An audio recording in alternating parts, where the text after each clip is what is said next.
സാറേ, ഷെയ്ഖ് ഹസീനയുടെ മകൾ ഇന്ത്യയിൽ അഭയം പ്രാപിച്ചു. ഷെയ്ഖ് ഹസീനയുടെ മകൾ സൈമ വസദ് ഈ 1975 ഷെയ്ഖ് ഹസീനയുടെ പിതാവ് അവിടെ കലാപമുണ്ടായി. പിതാവ് കൊല്ലപ്പെട്ടതിന് ശേഷം, മുജീബുർ റഹ്മാൻ കൊല്ലപ്പെട്ടതിന് ശേഷം ഷെയ്ഖ് ഹസീനയ്ക്ക് അഭയം കൊടുത്തത് ഇന്ത്യയാണ്. സൈമ വസദും ഇന്ത്യയുമായി അഭേദ്യമായ ബന്ധമാണ്. കാരണം അവർ യഥാർത്ഥത്തിൽ നമുക്ക് വേണമെങ്കിൽ പറയാം, അവർ വളർന്നതും പഠിച്ചതും എല്ലാം ഇന്ത്യയിലാണ്. അവർ പ്രവർത്തിക്കുന്നതും ഡൽഹി കേന്ദ്രീകരിച്ചാണ്. ഇന്ത്യയുമായി അത്രയും അടുത്ത ബന്ധം സൈമ വസദിനുണ്ട്. ഒരു മകൻ, ഷെയ്ഖ് ഹസീനയുടെ മകൻ അമേരിക്കയിലാണ്. അന്ന് ഷെയ്ഖ് ഹസീന 75 ഇന്ത്യയിൽ ഇരുന്നിട്ടാണ് ആ പാർട്ടി, അവരുടെ അവാമി ലീഗിനെ പുനരുജ്ജീവിപ്പിക്കുകയും അവർ പിന്നീട് ഭരണം പിടിക്കുകയും ചെയ്തത്. അപ്പോൾ ഇപ്പോൾ 77 വയസ്സായ ഷെയ്ഖ് ഹസീനയ്ക്ക് ഇനിയൊരു അംഗത്തിന് ബാല്യം ഉണ്ടാവില്ല. പ്രത്യേകിച്ച് അവർ സ്ഥാനഭ്രഷ്ടയായി വേറൊരു രാജ്യത്ത് ഇരിക്കുന്നിടത്തോളം കാലം. അതെ. അപ്പോൾ ഇവിടെ എല്ലാവരും ഉറ്റുനോക്കുന്നത് ഷെയ്ഖ് ഹസീനയുടെ മകൾ. കാരണം നമ്മൾ ഈ പറയുന്ന പണ്ടോരത്തിലെ പ്രിയങ്ക ഗാന്ധി എന്നൊക്കെ പറയുന്ന പോലെ, അല്ലെങ്കിൽ ഇന്ദിരാഗാന്ധി എന്നൊക്കെ പറയുന്ന പോലെ, സൈമ വസദ് പിന്നെ WHO ഏഷ്യ റീജിയണൽ ഡയറക്ടർ കൂടിയാണ്. അങ്ങനെയാണ് ഡൽഹിയിൽ ഫെബ്രുവരി മുതൽ അവർ ഡൽഹി കേന്ദ്രമായിട്ട് പ്രവർത്തിക്കുന്നത്. അപ്പോൾ അത്രയും പവർഫുള്ളായിട്ടുള്ളൊരു ലേഡിയാണ് ഇവർ. ഷെയ്ഖ് ഹസീന ഇങ്ങോട്ട് വരുന്ന സമയത്തും സൈമ വസദ് ഉണ്ടായിരുന്നു ഇന്ത്യയിലേക്ക് വരുമ്പോൾ. സൈമ വസദ് ഇനി രാഷ്ട്രീയത്തിലേക്ക് ഇറങ്ങുമോ, അവാമി ലീഗിനെ പുനരുജ്ജീവിപ്പിക്കുന്നു? കാരണം ഇതൊരു നേതൃത്വം വേണമല്ലോ. സൈമ വസദ് ആയിരിക്കുമോ ആ ലീഡർ? തീർത്തും അറിയാൻ പറ്റില്ല. അവർ ഇറങ്ങാൻ സാധ്യതയുണ്ട്. കാരണം അഡ്മിനിസ്ട്രേറ്റീവ് ആയിട്ട് താല്പര്യങ്ങളുള്ള ഒരാളാണ്, പരിചയമുള്ള ഒരാളാണ്, ഗ്ലോബൽ എക്സ്പീരിയൻസിൻ്റെ എക്സ്പോഷനുണ്ട്. പിന്നെ ഒരു പരമ്പരാഗതമായിട്ട് ഇപ്പം ഞാൻ ഈ രാഷ്ട്രീയമുള്ള കുടുംബത്തിൻ്റെ പക്ഷേ ഞാനൊക്കെ ഈ പരമ്പരാഗത രാഷ്ട്രീയമുള്ള കോൺഗ്രസ് കുടുംബത്തിൽ വന്ന ഒരാളാണ്. അപ്പോൾ നമ്മളൊക്കെ പക്ഷേ ഞാനൊക്കെ എത്ര രാഷ്ട്രീയത്തിൽ മാറി, ഞാൻ പലപ്പോഴും ഈ പരമ്പര രാഷ്ട്രീയത്തിൻ്റെ കളിയെ കണ്ടിട്ട് എന്തൊക്കെ ആയിക്കട്ടെ അവന്മാരെന്ന് വിചാരിച്ച് മാറി നാലും നമ്മൾ ഇടപെട്ടു. അതെ, അത് തന്നെ രാഷ്ട്രീയത്തിൻ്റെ ഒരു പ്രശ്നം. അപ്പോൾ ബ്ലഡിൽ അതുണ്ടെങ്കിൽ അങ്ങനെയാണത്. നമ്മൾ പ്രത്യേകിച്ച് ഈ നല്ല രാഷ്ട്രീയക്കാരുടെ കുടുംബത്തിൽ അങ്ങനെ പ്രശ്നം ഉണ്ടാകും. അപ്പോൾ ഇവരുടെ നല്ല രാഷ്ട്രീയക്കാരിയാണ് ഹസീനയാണെങ്കിലും ഹസീനയുടെ ഉപ്പാണെങ്കിലും. അപ്പോൾ അവരെ സംബന്ധിച്ച് മറ്റു താല്പര്യങ്ങളില്ലല്ലോ. അല്ലെങ്കിൽ രാഷ്ട്രീയം കൊണ്ട് ഉണ്ടാക്കിയവന് പ്രശ്നമൊന്നുമില്ല. അവരെ സംബന്ധിച്ച് ഇത് ബിസിനസ്സാണ്. ഭൂരിപക്ഷം രാഷ്ട്രീയക്കാർക്കും ബിസിനസ്സാണ്. അങ്ങനെ അല്ലാത്ത അപൂർവം ചില ആളുകളുണ്ട്. അവർക്ക് ആ കൂട്ടത്തിൽ പെടുന്നതായിരിക്കുന്നു ഈ ലേഡി. അതുകൊണ്ടാണ് ഇവന് തിരഞ്ഞെടുത്തത്.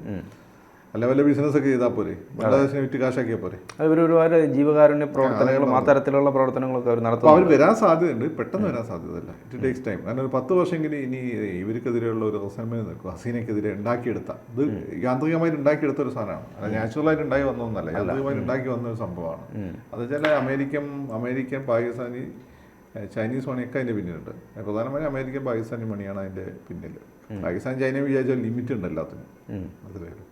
അപ്പം ഈ റിസൾമെന്റ് 10 വർഷം നിൽക്കും. അതിനിടയ്ക്ക് ഇസ്ലാമിസ്റ്റുകൾ ഭരിച്ച് വലിയ സാമ്പത്തിക പ്രതിസന്ധിയിലൊക്കെ പോകും. ഇത് സാധനം കുളമാവും. അപ്പോൾ ആളുകൾക്ക് പിന്നെയും രക്ഷകന് വേണ്ടിയിട്ട് അപ്പോൾ പഴയ ആളുകളെ ഓർമ്മ വരും. അപ്പം പിന്നെ വാത്സല്യ സിദ്ദീഖ് ഏട്ടനെ തേടി പോയതുപോലെ ഇവർ തേടിപ്പോകും. അന്നപ്പോൾ ഇവർക്ക് എൻട്രി നടത്തും. അപ്പോൾ കുറച്ച് ടൈം എടുക്കും. അപ്പോൾ അതുവരെ ഉള്ള സ്ഥിതി എന്ന് വെച്ചാൽ കളിക്കാൻ അവർക്ക് വിട്ടുകൊടുക്കുന്നത് നല്ലത്.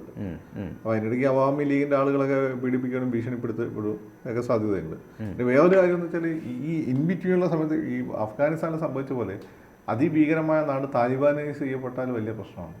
പിന്നീട് തിരിച്ചു നോർമലൈസ് ചെയ്യപ്പെട്ട പ്രശ്നമല്ല. താലിബാനൈസ് ചെയ്യപ്പെട്ട ഭ്രാന്തനിൽ നിന്ന് അതിഭ്രാന്തൻ, ഇവരെ പോലുള്ള ആളുകൾക്ക് അവിടെ സ്പേസ് ഇല്ല. ജനാധിപത്യം ഭ്രാന്തനിൽ നിന്ന് അതിഭ്രാന്തനിലേക്ക് പോകും. പിന്നെ അമേരിക്കക്ക് അങ്ങനെ ഒരു താല്പര്യമാണ് അവിടെ എങ്കിൽ ഇന്ത്യക്ക് തലവേനായിട്ട് അങ്ങനെ രാജ്യമാക്കി വെക്കാനാണ് ഉദ്ദേശമെങ്കിൽ അത് നടക്കും. ആ രാജ്യം പിന്നെ ഉണ്ടാവില്ല. അല്ല, ബേസിക്കലി ബംഗാളികളെ പറ്റി പറയാറുണ്ട്. പണ്ട് ഈ ബ്രിട്ടീഷുകാരൊക്കെ ബംഗാളികളെ കളിയാക്കിയത്, നിങ്ങൾ സാധുക്കളാണ്, നിങ്ങൾക്ക് ഈ ഇന്ത്യയിലെ മാർഷൽ ട്രൈബായിട്ടുള്ള പഞ്ചാബികളെ പോലെ അല്ലെങ്കിൽ മറാഠകളെ പോലെ അല്ലെങ്കിൽ ഇവരുണ്ടല്ലോ ജാട്ടുകളെ പോലെയൊന്നും ഒരു മസ്കുലിനല്ല നിങ്ങൾ. ഇവർ ഇത് മനസ്സിൽ വെച്ചുകൊണ്ടാണ് ഇവർ നവകാലിയിലൊക്കെ കലാപം നടന്നപ്പോൾ ഏറ്റവും കൂടുതൽ ക്രൂരത കാണിച്ചത് ഈ ബംഗാളികളാണ്. ഇപ്പം നിങ്ങൾ നോക്കിയാൽ ബംഗാളികൾ നടത്ത കൊലപാതകങ്ങൾ ഭയങ്കര ഭീകരമാണ്. ഇവർ ഈ സൈക്കോളജി, ഇവർ വലിയ ആരോഗ്യമുള്ള ആളുകളൊന്നല്ലല്ലോ. ഒരുപാട് ഏതാണ്ട് ഉബിൽ ചന്ദാന എന്ന് വന്നിട്ടുള്ള ഒരു ക്രിക്കറ്റ് പ്ലെയർ ഉണ്ടായിരുന്നു ഇവിടെ ശ്രീലങ്ക. ഏതാണ്ട് ആ ലുക്കുള്ള ആളുകളാണ് അവർ ഭൂരിപക്ഷം. അല്ലാതെ ഇപ്പോൾ നമ്മുടെ ഗൗഗ്ലിയെ പോലുള്ള ആളുകളൊക്കെ വളരെ അപൂർവമാണ് കൂടുതൽ. അപ്പം ഇവർ ഭീകരമായിട്ടുള്ള വയലൻസ് അഡിക്റ്റഡായ ആളുകളാണ്. അപ്പം ആസാമിലെ അവരുടെ ജീവിത സാഹചര്യം അതൊക്കെ തന്നെയാണ്. അപ്പോൾ ഇതൊക്കെ ഒരു ഫാക്ടറാണ്.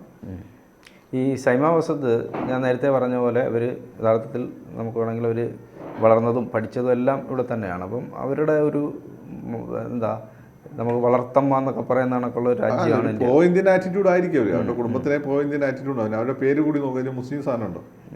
സൈമ വസദ്. അതിന് മുസ്ലിം സാധനം ഇല്ലല്ലോ അത്. അതൊരു നെഗറ്റീവ് ആവും ചിലപ്പോൾ. ഹസീനെ മുജീബ് റഹ്മാൻ്റെ ഒക്കെ പേരിൽ ഇസ്ലാമിക് സാധനം ഉണ്ടായിരുന്നു. ഇതില്ലാതെ വന്ന ഒരു ഹിന്ദു സൈമ എന്നുള്ളത് മുസ്ലിം പേരല്ലേ? സൈമാണോ? സൈമ അധികം കേട്ടിട്ടില്ല. ഇവരെ കുറിച്ച് ഇവർ മനഃശാസ്ത്രജ്ഞയാണ്. ഈ ഓട്ടിസം ബാധിച്ച കുട്ടികൾക്ക് വേണ്ടി പ്രവർത്തിക്കുന്ന ഒരാളാണ്. സാറ് നേരത്തെ പറഞ്ഞ പോലെ അത്രയും ആ രീതിയിലേക്കുള്ള പ്രവർത്തനങ്ങൾ ഉള്ള ഒരാളാണ്. മാനുഷികമായി ചിന്തിക്കുകയും പ്രവർത്തിക്കുകയും. ഈ മതത്തിന് വേറെ പ്രശ്നമുണ്ടല്ലോ. മതം പെട്ടെന്ന് ആളുകളെ ക്യാച്ച് ചെയ്യുന്ന ഒരു സാധനമാണ്.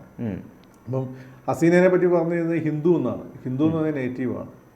ഈ പറയുന്നവൻ അറിയില്ല അവൻ്റെ അച്ഛൻ്റെ അമ്മേൻ്റെയൊക്കെ ജീനി ഹിന്ദുവിൻ്റെതാണ്. അതുകൊണ്ടല്ലേ അവൻ ഈ പറയുന്ന ബംഗാളിയുടെ പിന്നെ ഞാനിപ്പോൾ നൂബിൽ ചന്ദാനയുടെ മോന്ത ഞാൻ വേറൊരു വാക്കല്ല. ഒരർത്ഥത്തിൽ ഈ 47-ൽ ബ്രിട്ടീഷുകാർ ഉപയോഗിച്ചില്ലായിരുന്നു. ഇപ്പോൾ ഇന്ത്യക്കാരനായിട്ട് ഒന്ന് ഇന്ത്യക്കാരൻ, രണ്ട് ഹിന്ദു ആവേണ്ട ആളല്ലേ. ഭക്തിയാർ ഖിൽജി അവിടം വരെ ഈ പറയുന്ന കുതിര ഓടിച്ചു പോയി. നളന്ദയും തക്ഷശിലയൊക്കെ തകർത്തപ്പെട്ടു എന്ന് പറയുന്ന ശേഷം ആ കാലഘട്ടത്തിന് ശേഷമാണ് ഇവിടെ എന്ത് സംഭവിക്കുന്നത്. അവിടെ ആ പ്രദേശം മുസ്ലിങ്ങൾ വരുന്നത്. ഞാൻ തകർക്കപ്പെട്ടു എന്ന് പറഞ്ഞാൽ അതിന് നമ്മൾ തന്നെ ചർച്ച ചെയ്തിട്ടുണ്ട്. 2 വേർഷൻ ഉണ്ട്. അത് നമ്മൾ പറഞ്ഞാണ്.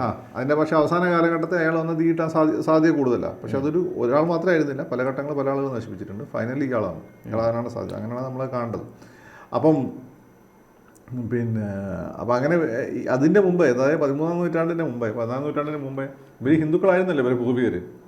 ഇനിയിപ്പോൾ വല്ല ഈ പറഞ്ഞ അവരൊക്കെ തുർക്കികളായിരുന്നു. ഈ തുർക്കികൾ വല്ല റേപ്പ് ചെയ്തോ കല്യാണം കഴിച്ചോ അവരുടെ ജീന കയറിയിട്ടുണ്ടെങ്കിൽ തന്നെ അത് ഒരു സൈഡല്ലേ ഉള്ളൂ. ബാക്കി ഹിന്ദു ജീനാണല്ലോ. ഇവനെന്ത് ചെയ്യും? ഈ ഹിന്ദു ജീനുകളെ മുമ്പ് ആത്മഹത്യ ചെയ്യും. അല്ല, ഇവനും തനി ടർക്കിഷ് ആയിരുന്നു. ടർക്കിഷുകാർ ഇവിടെ സെറ്റിൽ ചെയ്ത് വന്നില്ല. ആ കുടുംബത്തിൽപ്പെട്ട ആളുകളാണെങ്കിൽ ഇവർ ടർക്കിഷ് ഭാഷയെ, പേർഷ്യൻ ഭാഷയെ, ഉറുദു ആയിരിക്കും. അല്ലല്ലോ, ബംഗാളിയല്ലേ. പിന്നെ ഇവൻ്റെയൊക്കെ മുഖം സാധാരണ ബംഗാളികളെ ഉള്ള പോലെ, ഞാൻ ആ വാക്ക് ഉപയോഗിക്കുന്നില്ല, ഉബിൽ ചന്ദാനയുടെ മുഖമല്ലേ, ആ ശരീരവും അല്ലേ. വാക്കാണ് എൻ്റെ നാവിൽ വന്നത്. പിന്നെ അത് വംശത്തെ അധിക്ഷേപിച്ചെന്നൊക്കെ പറയും. അപ്പോൾ അതുകൊണ്ട് തന്നെ പറയാത്തത്. അപ്പം ഇവൻ ബേസിക്കലി ആരാ? ഇവൻ്റെയൊക്കെ ഹിന്ദുവാണ്. അല്ല അറേബ്യനാണോ? അറേബ്യൻ പോലും അല്ല. ഇവനൊരു വല്ല മുസ്ലിം ബ്ലഡ് ഉണ്ടെങ്കിൽ അത് അറേബ്യൻ പ്രവാചകൻ്റെ ആ ഗോത്രത്തിൻ്റെ ബ്ലഡേ അല്ല, അത് ടർക്കിഷ് ബ്ലഡാണ്. ടർക്കിഷ് ബ്ലഡ് ഇവിടെ ഇസ്ലാം വന്ന് പിന്നെ 500 വർഷം കഴിഞ്ഞതിന് ശേഷമാണ് തുർക്കിയിൽ ഇസ്ലാം വന്നത്. അവരാണ് പിന്നെ പടയോട്ടം തുടങ്ങിയത്. അപ്പം ഈ പറയുന്നതിന് പക്ഷേ ഈ പറയുന്നത് പോലെ ഈ പേരൊക്കെ കേൾക്കുമ്പോൾ ഈ മുജീബ് റഹ്മാൻ്റെ ഗുണമെന്ന് വെച്ചാൽ പേരിൽ മുസ്ലിം ഉണ്ടായിരുന്നു, ഹസീനേൻ്റെ പേരിലും മുസ്ലിം ഉണ്ടായിരുന്നു.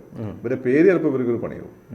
അല്ല, ഇവർ തന്നെ പറയുന്നുണ്ട് ഈ ഇസ്ലാം മത വിശ്വാസിയാണെങ്കിലും ഇന്ത്യയിലെ, കാരണം ഇവർ ഹൈസ്കൂൾ പഠനം നടത്തിയതും കോളേജിൽ പഠിച്ച് ബാംഗ്ലൂരാണ് അവർ പഠിക്കുകയൊക്കെ ചെയ്തത്. അപ്പം ഇസ്ലാം മത വിശ്വാസിയാണെങ്കിൽ ഇന്ത്യയിലെ ഹോളി, ദീപാവലി ആഘോഷങ്ങൾ തൻ്റെ ജീവിതത്തിൽ സ്വാധീനം ചെലുത്തിയെന്ന് അവർ പറഞ്ഞിട്ടുണ്ട്.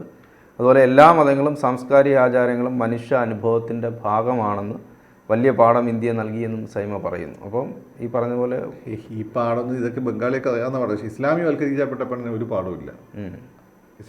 ഞാൻ ഇസ്ലാമികവൽക്കരിക്കപ്പെട്ട ആളാണ്, തീവ്ര ഇസ്ലാമിക. എന്ന് വെച്ചാൽ ഇസ്ലാമിക മതരാഷ്ട്രവാദം നിങ്ങളെ സ്വാധീനിച്ചോ, ഇസ്ലാമിസം നിങ്ങളെ സ്വാധീനിച്ചോ, പിന്നെ ഇതിനൊന്നും ഒരു കാര്യമില്ല. ഇത് മുസ്ലിംസ് മാത്രമല്ല, ക്രിസ്ത്യാനികളുടെ ഇടയിലും ചെറിയൊരു പങ്ക് ഇങ്ങനെ ഉണ്ട്, ഹിന്ദുക്കളുടെ ഇടയിലും ഉണ്ടായി വരുന്നുണ്ട്, മനസ്സിലായി, സിഖുകാരുടെ ഇടയിലുണ്ട്, ഇങ്ങനെ ഒരു എലമെൻ്റ് ഉണ്ട്. ഇവന്മാരെ സംബന്ധിച്ചിട്ട് ഇതൊന്നും ഇവന്മാർക്ക് ബാധകമല്ല. ഇവന്മാർക്ക് ഇത് പിന്നെ ആപ്പാടെ പിന്നെ ഇസ്ലാമാണ്. പിന്നെ അവർ നോക്ക് പ്രവാചകൻ്റെ കാലത്ത് എന്താണോ അവർ ഒട്ടകപ്പോത്ത് സഞ്ചരിക്കുക, ഇങ്ങനെ പറയുന്ന ആളുകളാണ് മണ്ടന്മാർ. അപ്പോൾ അതുപോലെ ഇതൊന്നും ഇപ്പം പറഞ്ഞാൽ അവിടെ വില പോകില്ല. അത് ഭയങ്കര ഹിന്ദു എന്ന് പറയും. ഹിന്ദു എന്ന് പറയുന്നത് നെഗറ്റീവാണ്. അതായത് ഇവനൊക്കെ പല സ്ഥലത്ത് പീഡിപ്പിയോടെ ഓടി വന്നപ്പോൾ ഇവിടെ ഭാര്യ പോകണമെന്ന് സ്വീകരണം കൊടുക്കാൻ ഹിന്ദുക്കളെ ഉണ്ടായിരുന്നുള്ളൂ. അതായത് ജൂതന്മാരാ, ക്രിസ്ത്യാനികളാ, മുസ്ലിങ്ങളാ, ഇവരൊക്കെ അത് 2 കൂട്ടരും പീഡിപ്പിക്കപ്പെട്ട് വന്നതാണ്. അത് ജൂതന്മാരും ക്രിസ്ത്യാനികളും പീഡിപ്പിക്കപ്പെട്ടാണ് ഇങ്ങോട്ട് വന്നത്. മുസ്ലിങ്ങൾ കച്ചവടത്തിന് വന്ന അറബികൾ. ഇവരൊക്കെ ഇവിടെ വന്നപ്പോൾ എല്ലാ സഹായം കൊടുത്ത് സ്വന്തം ആളുകളെ പോലെ പ്രത്യേക അവകാശം കൊടുത്തത് ഹിന്ദുക്കളാണ്. പിന്നെ നിങ്ങൾ ഇപ്പോൾ ഹിന്ദുവിനെ പുച്ഛമല്ലേ? എനിക്ക് അതുകൊണ്ട് ചോദിക്കാം. വേറെ പല സ്ഥലത്തും ഓടിച്ചു വിട്ടതാണ്. അതായത് ലോകത്ത് അങ്ങനെ ആയിരുന്നു, അങ്ങനെ സ്വീകരിക്കുന്നില്ല. നമ്മൾ മാത്രമേ സ്വീകരിച്ചിട്ടുള്ളൂ. ഇപ്പോഴത്തെ ഹിന്ദുവിനെ പുച്ഛാണ്. നിങ്ങളിവിടെ എങ്ങോട്ടാണ് പോകുന്നത്?